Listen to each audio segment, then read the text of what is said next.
नमस्कार। कम credit score ये एक ऐसी परेशानी है जिससे कई लोग जूझते हैं, है ना?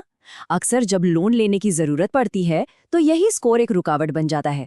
आज हम इसी मुश्किल को सुलझाने के कुछ प्रैक्टिकल तरीकों पर बात करेंगे।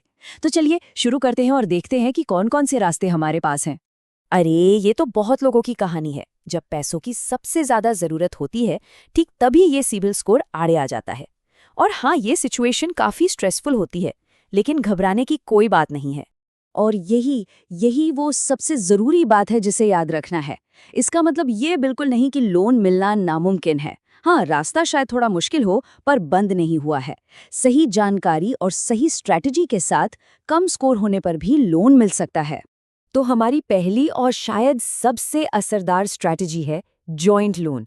मतलब इस सफर में किसी और को साथ ले लेना। चलिए देखते हैं कि ये काम कैसे करता है। इसका कॉन्सेप्ट बहुत सिंपल है।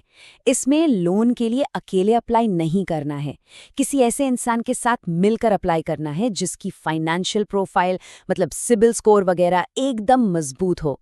ये एक ऐसा मूव है जो बैंक का पूरा नजरिया ही बदल सकता है, क्योंकि अब लोन की जिम्मेदारी बढ़ जाती है। अब देखिए, यहाँ सबसे दिलचस्प बात यह है कि बैंक का फोकस सिर्फ एक इंसान से हटकर एक कह सकते हैं एक टीम पर चला जाता है। जब कोई मजबूत सिबिल स्कोर वाला को एप्लीकेंट साथ होता है तो बैंक का रिस्क सीधा सीधा कम हो जाता है। पर हाँ, ये याद रखना भी बहुत जरूरी है कि को एप्लीकेंट के लिए भी ये एक बड़ी जिम्मेदारी है, क्योंकि लोन चुकाने की कानूनी जवाबदेही उन पर भी उतनी ही होती है। ठीक है, तो अब चलते हैं अपने दूसरे ऑप्शन की तरफ। इसमें कोई संपत्ति, खास तौर पर सोना, बहुत मददगार साबित हो सकता है। ये पर्सनल लोन से एकदम अलग चीज है। यहाँ पर बैंक का ध्यान आपके पुराने क्रेडिट रिकॉर्ड पर उतना नहीं होता जितना कि आपके दिए हुए सोने की वैल्यू पर होता है।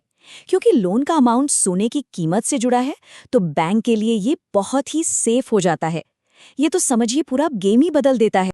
तो सबसे जरूरी पॉइंट यही है, जब बैंक के पास गारंटी के तौर पर सोना पड़ा है तो उनका पैसा सेफ है। अगर मान लीजिए लोन चुकाने में कोई दिक्कत आती भी है तो उनके पास रिकवरी का एक सीधा रास्ता होता है। और बस इसी वजह से गोल्ड लोन अक्सर कम स्कोर होने पर भी आसानी से और तेजी से मिल जाता है। हमारा तीसरा रास्ता हमें ट्रेडिशनल बैंकों से थोड़ा अलग ले जाता है। ये रास्ता है नॉन बैंकिंग फाइनेंशियल कंपनीज का, जिन्हें हम NBFCs भी कहते हैं। और ये स्लाइड देखिए कितनी अच्छी तरह से इस ऑप्शन के फायदे और नुकसान को दिखा रही है। कई NBFCs का तो बिजनेस मॉडल ही ऐसे कस्टमर्स पर फोकस्ड होता है जिनका रिस्क प्रोफाइल थोड़ा ज्यादा हो। इसीलिए वो कम सिबिल स्कोर पर लोन देने में ज्यादा फ्लेक्सिबल होते हैं, लेकिन इस बढ़े हुए रिस्क को कवर करने के लिए वो इंटरेस्ट रेट भी ज्यादा चार्ज करते हैं। तो ये एक तरह का ट्रेड ऑफ है। और इसीलिए ये सलाह बहुत बहुत ज़रूरी है, क्योंकि इंटरेस्ट रेट ज़्यादा होते हैं। NBFC से लोन तभी लेना चाहिए जब वाकई कोई और चारा ना हो और ज़रूरत बहुत असली हो। इसे एक इमरजेंसी सॉल्यूशन समझिए, आदत नहीं। ओके, हमारी चौथी स्ट्रैटेजी क्रेडिट स्कोर पर नहीं बल्कि आज की फाइनेंशियल स्टेबिलिटी पर फोकस करती है। मतलब ये साबित करना कि लोन चुकाने की क्षमता है, भले ही पास्ट में कुछ ऊपर नीचे हुआ हो। और इसे करने का तरीका बहुत सीधा साधा है। अपने सारे फाइनेंशियल डॉक्यूमेंट्स, बैंक स्टेटमेंट्स वगैरह अच्छे से ऑर्गेनाइज कर लीजिए। अगर इनकम रेगुलर है, भले ही थोड़ी कम हो, उसे साफ साफ हाईलाइट कीजिए। जानते हैं, साफ सुथरे डॉक्यूमेंट्स और एक स्टेबल इनकम का प्रूफ बहुत अच्छा इंप्रेशन डालता है। इसके पीछे का लॉजिक बहुत सिंपल है।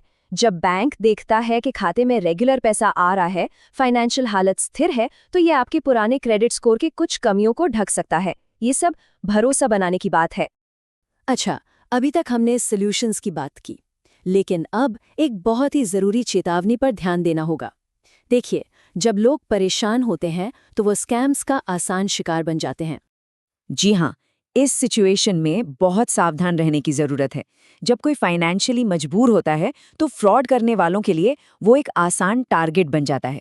मार्केट में ऐसे बहुत लोग घूम रहे हैं जो इस मजबूरी का फायदा उठाना चाहते हैं, और उनके जो लुभावने ऑफर्स होते हैं ना, वो अक्सर एक जाल ही होते हैं। इसे एक गोल्डन रूल बना लीजिए। कोई भी, चाहे वो कोई एजेंट हो या कोई ऐप, जो बिना किसी चेकिंग के, बिना प्रोसेस के लोन देने का वादा करे, वो लगभग हमेशा एक फ्रॉड ही होता है। कोई भी असली फाइनेंशियल इंस्टीट्यूशन हमेशा एक प्रॉपर प्रोसेस फॉलो करेगा। ऐसे वादों से तो बस दूरी रहना चाहिए। और आखिर में सबसे बड़ा सबक यही है, कोई जादू की छड़ी नहीं है। कामयाबी सही रास्ता चुनने और उस पर ठीक से चलने में ही है। चाहे वो जॉइंट लोन हो, गोल्ड लोन हो या अपनी मजबूत इनकम को दिखाना हो, सही प्रक्रिया ही आपको मंजिल तक पहुंचाएगी। तो सोचने वाली बात ये है कि क्या इन ऑप्शंस के बारे में जानकर इस पूरी समस्या को देखने का नजरिया थोड़ा बदलता है?